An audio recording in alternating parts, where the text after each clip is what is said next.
శ్రీయోజనం network తరఫున organisation తరఫున ఇక్కడికి వచ్చిన ప్రతి ఒక్కరి తరఫున హృదయపూర్వక ధన్యవాదాలు తెలియజేస్తూ మన యువ నాయకుడు సందీప్ గారిని మన శ్రీయోజనం ఉద్దేశించి 2 మాటలు మాట్లాడిన అనంతరం మన ఇక్కడున్న పెద్దల చేతుల మీదుగా మన శ్రీయోజన 11th anniversary చేతుల మీదుగా మనకు అందజేయడం జరుగుతుంది.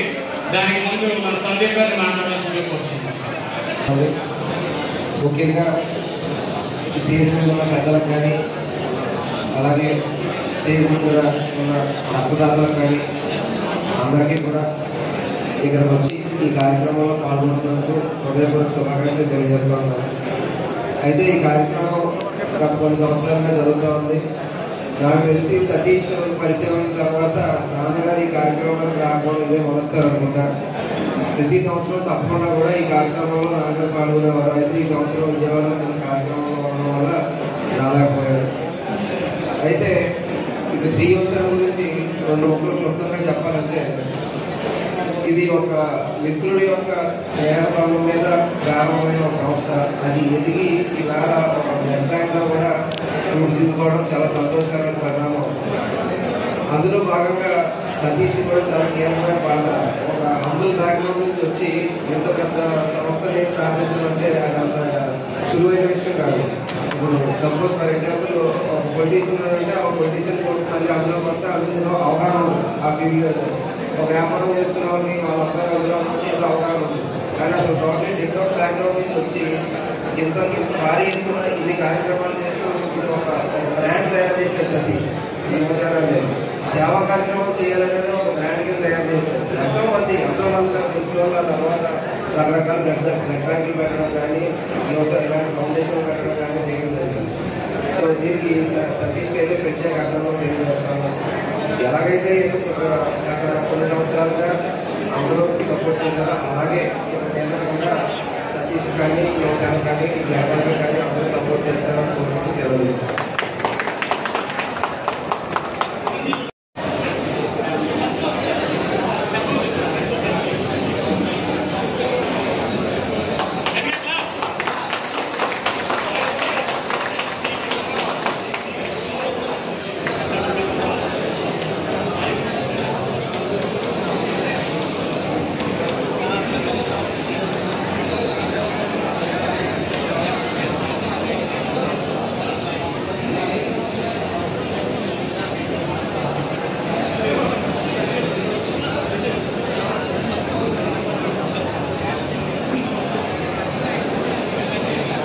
వైరస్ వచ్చింది.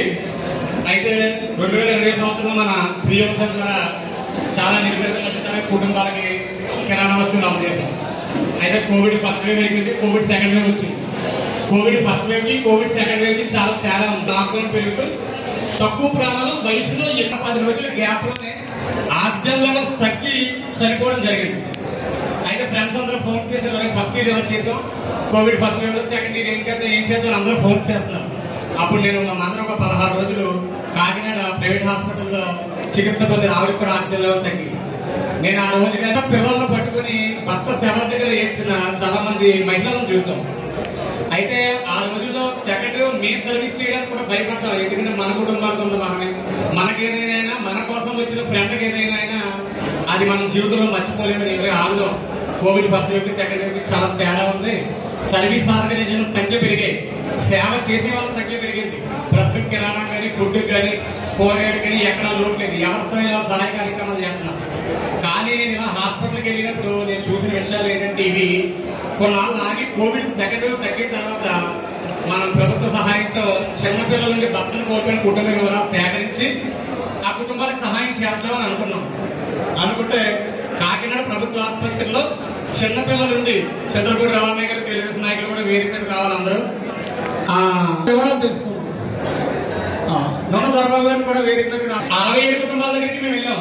అమ్మ మా శ్రీ వ్యవసాయం నుంచి మీకు ఏం సహాయం కావాలని కోరగా ఒక 18 మంది పిల్లలున్న కుటుంబాలు తప్ప మిగిలిన కుటుంబాలందరూ బాగా నిలిపేద కుటుంబాలు. వాళ్ళు ఫైనాన్షియల్ హెల్ప్ అడిగారు. ఏంటంటే సార్ మీరు ఏదైనా ఆర్థికంగా హెల్ప్ చేస్తే పిల్లలు ప్రభుత్వ పాఠశాలలో చదివించుకుంటాం, మీరు ఇచ్చే డబ్బులతో చిరు వ్యాపారం చేసుకుంటాం అంటే 18 మంది పిల్లలున్న కుటుంబాలు తప్ప మిగతా అన్ని కుటుంబానికి 25,000 రూపాయలు చొప్పున ఆర్థిక సహాయం చేశాం.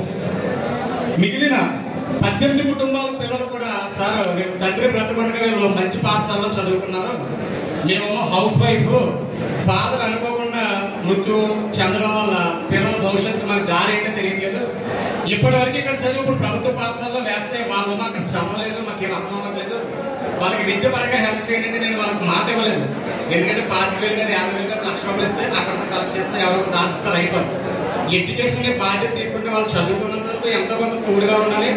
అలాగే ఫీజు అనేది ఈరికి పెరుగుతూ వస్తుంది, పుస్తకాల ఫీజు పెరుగుతుంది, స్కూల్ ఫీజు పెరుగుతుంది, బస్ ఫీజు పెరుగుతుంది, ఒక ఈరికి పెరుగుతూ వస్తుంది. అయితే నేను మాట మీద ఆలోచన చెప్తాను అని నేను ఇదే విషయాన్ని మన కాకినాడ గవర్నమెంట్ సెంటర్ లో మహేంద్రపేట వాళ్ళ హేమంత్ గారితో షేర్ చేసుకున్నాను. అయితే అది అదే టైం అయినా మన గణపశవన్నయ్య కూడా వేదిక మీద రావాల్సిందిగా కూర్చున్నాను. అక్కడ ఆయన ఫ్రెండ్స్ కొమ్మిశెట్టి హర్ష గారు కానీ మన అగర్వాల్స్ కానీ ఒక 6 ఉన్నారు.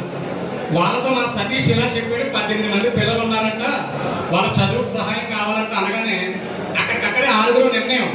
ఆ నిర్ణయం ఏం తీసుకున్నారంటే వాళ్ళ చదువు పూర్తయ్యే వరకు కూడా విద్యా బాధ్యత మాదేని మొత్తం 18 మంది పిల్లల పూర్తి విద్యా బాధ్యత తీసుకున్నారు.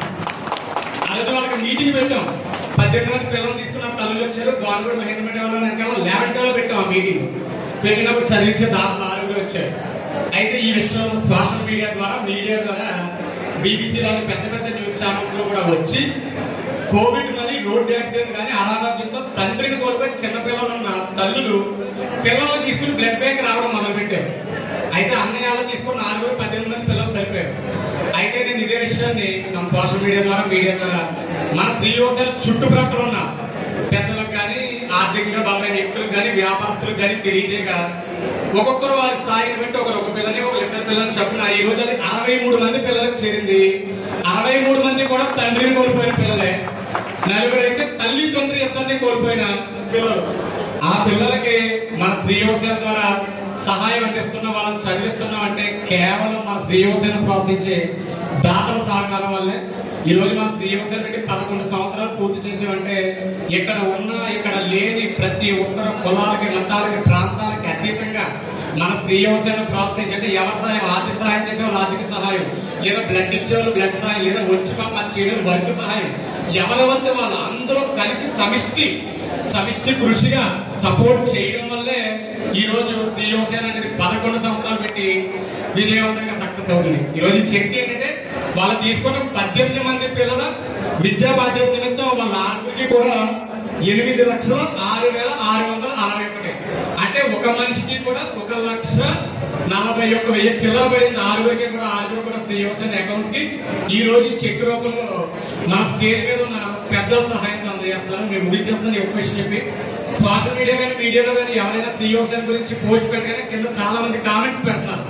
అదేంటంటే మీరు అన్ని లక్షల రూపాయలు ఖర్చు పెట్టి ప్రైవేట్ స్కూల్స్ లో ప్రైవేట్ కాలేజ్ లో ఎందుకు వేస్తున్నారు, ప్రభుత్వ పాఠశాలలు మంచి విద్యను అందిస్తున్నాయి కదా, అన్ని సౌకర్యాలు బాగున్నాయి కదా, మీరు ఆ డబ్బుని ఎందుకు అలా చేస్తున్నారని క్వశ్చన్ చేస్తారు.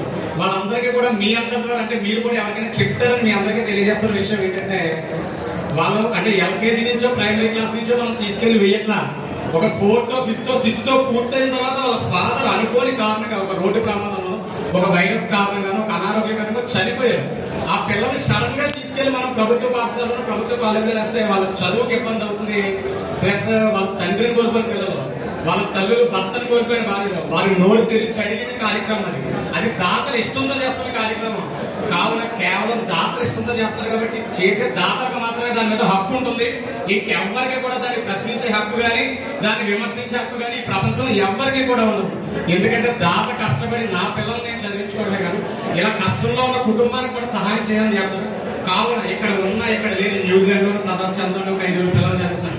అలా రకరకాల మంది దాతలు చదివిస్తారు. వాళ్ళందరికీ కూడా మన శ్రీయోజన బ్లడ్ బ్యాంక్ తరఫున, శ్రీయోజన ఆర్గనైజేషన్ తరఫున హృదయపూర్వక ధన్యవాదాలు తెలియజేసుకుంటూ మన కొమ్మిశెట్టి హర్ష గారిని, ఆయుష్ గారిని వారి టీం ఒకసారి ఎదురుకు రావాల్సిందిగా కోరుచున్నాను.